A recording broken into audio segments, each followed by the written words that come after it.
It's that time of the year again. A new region has come out, Krai is out, and to kick things off, we're getting the all-new character, Lauma. Lauma is incredibly powerful. She espouses all the amazing mechanics new characters have come out with, but she also brings about an all-new reaction and huge buffs to Dendro teams. All these new features naturally make Lauma complex, especially when it comes to her build and how to best utilize her new reaction, but I will break all this down in a simple manner. So sit back, relax, hit the like button for Krai, and let's kick off the new region with Lauma. To master Lauma, we first need to understand her elemental skill, and on all accounts, it is a very broken ability. Tapping it brings about a field in which enemies within it are dealt AoE Dendro damage. These attacks occur about every 2 seconds, giving you easy Dendro application and easy reactions.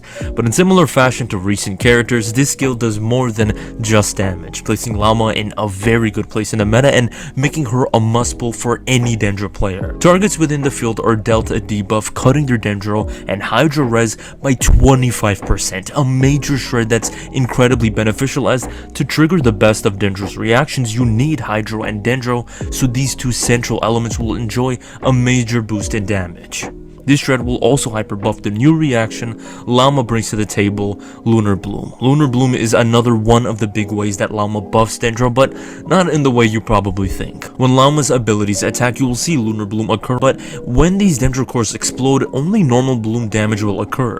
To actually deal Lunar Bloom damage, it's performed through very specific attacks. As Lunar Bloom is triggered, you'll notice this moon currency buildup, and this is called Verdant Dew. When at least one Verdant Dew is present, Lauma's skill can be held, consuming a stack of Verdant Dew and directly dealing Lunar Bloom damage. Lauma can consume a max of 3 Verdant Dews, resulting in remarkably high damage numbers. This is thanks to Lunar Bloom's interaction with Lauma's stats, where its damage is directly increased based on Lauma's own stat of EM. Elemental Mastery also becomes an even better stat, as the damage of her skill is similarly buffed based on the EM she has. When Verdant Dew is used up with the held skill, Lauma will gain a stack of Moonsong. Moonsong heavily revolves around Lauma's elemental burst, which is very close to Nahida's. It deals no direct damage, rather its purpose is to grant damage buffs to your team. With the burst active, 18 stacks of something called Pale Hymn become active.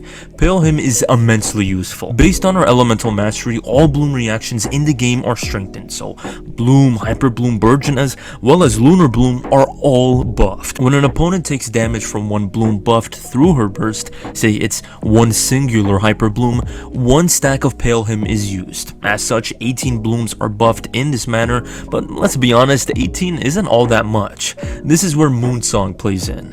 When Lauma has Moonsong when using her burst, or if she gains Moonsong within 15 seconds after her burst, that Moonsong creates more Pale Hymn stacks for the team to use, which, if I've lost any of you in Razor terms, means more Blooms are buffed through Lauma. For every one Moonsong stack, 6 Blooms are buffed, and you can gain another 18 Pale Hymn stacks with Moonsong. But somehow, Lauma does even more for Dendro through Krai's new elemental resonances. If Lauma is the sole Krai unit in the team, the Nascent Gleam will activate, buffing all Bloom damage except Lunar Bloom by enabling it to crit. This crit ratio isn't anything special, but it's certainly a welcome addition. In the future, when Flynn and the Hydro Munchkin release, with at least 2 Krai units in the team, Ascendant Gleam will take over, trading the crit of Bloom reactions for extra crit in Lunar Bloom. Because of this, when you begin to level her talents, definitely level both her skill and her burst as much as possible. Both are very important to increase both her own damage, but also to further your own team's damage and whatever reaction you'll be performing on top of Lunar Bloom. If it's not evident, only level her normals if you like running around as a horse.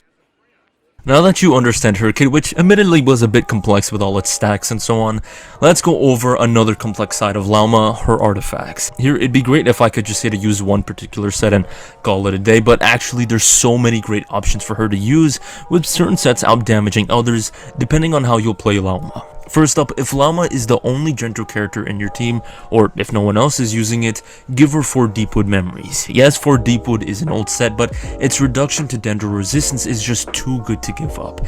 And even more crazy than using an old set is that with Lauma's passive and Deepwood combined, Lauma emerges as a ridiculously powerful buffer, shattering opponents' Dendro res by a ludicrous 55%, outperforming all other sets by a noticeable margin. On the other hand, if 4 Deepwood is being used by by one of her teammates, then open up a variety of multiple viable sets, and here's the best from worst. At the very top is 4 Gilded. This was a big shock to me, as I'm sure you're all surprised. You'd think that the new Krai sets are her best, but the loads of elemental mastery coming from Gilded are just too strong.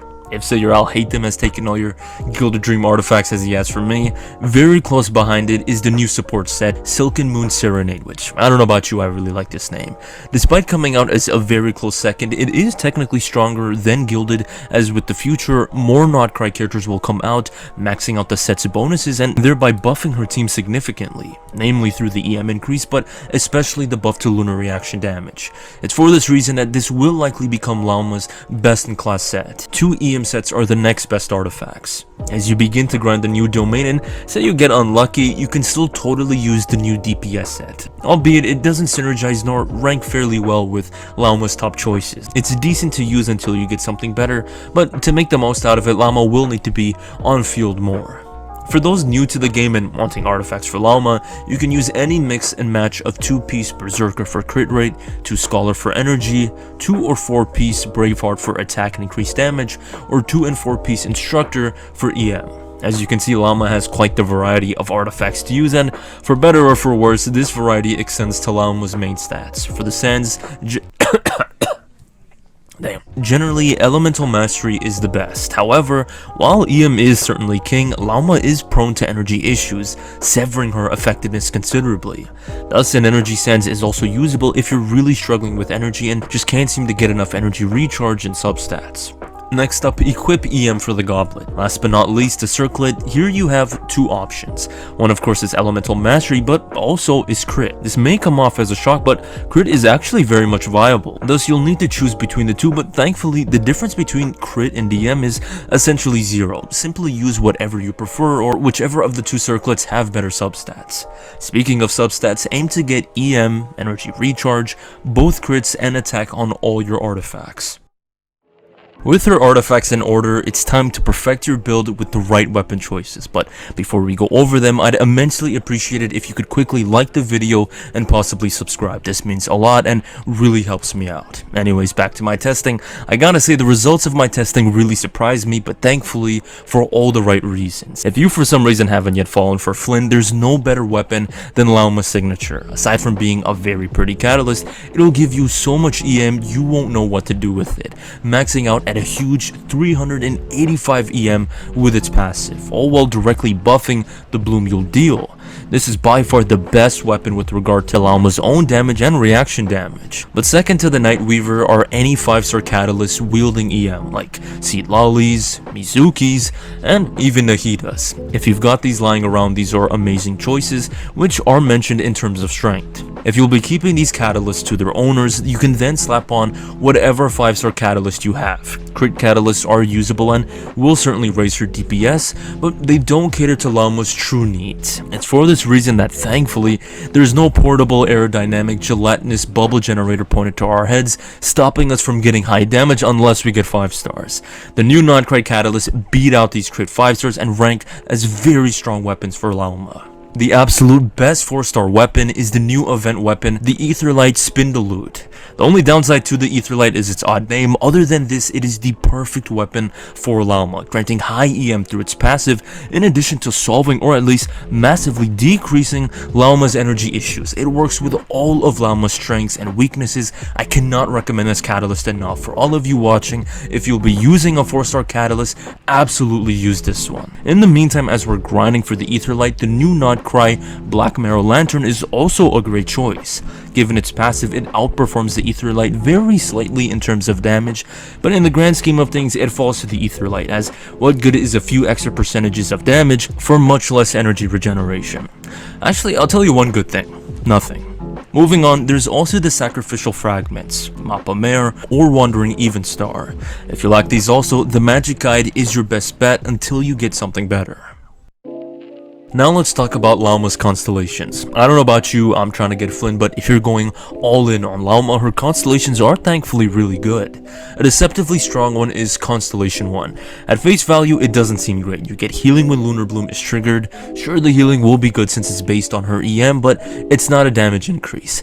But this is not exactly true. Sure, this Constellation doesn't directly buff your damage, but it frees your team from needing a healer, meaning that you can play another offensive option that can increase your team's damage or buff your bloom damage. So C1 is actually good, but in common fashion, C2 is completely broken. Lauma's burst sees major changes, expanding Lauma's bloom and lunar bloom buffs to crazy heights, adding a 500 and 400% extra scaling to the damage of such reactions. With C2, you'll absolutely see a major increase in damage. If you really want to push your Dendro teams to the max, this is the Constellation to get. And it's a great stopping point as her C4 acts as a battery constellation. Lauma will no doubt make great use of it, seeing as she does struggle with energy, so it is certainly beneficial, but paying so much for energy recharge is kinda diabolical. What's also diabolical is Lauma C6. Like C4, it affects her skill, granting multiple extra instances of AoE damage that's equal to 185% of Lauma's EM, and counts as Lunar Bloom damage.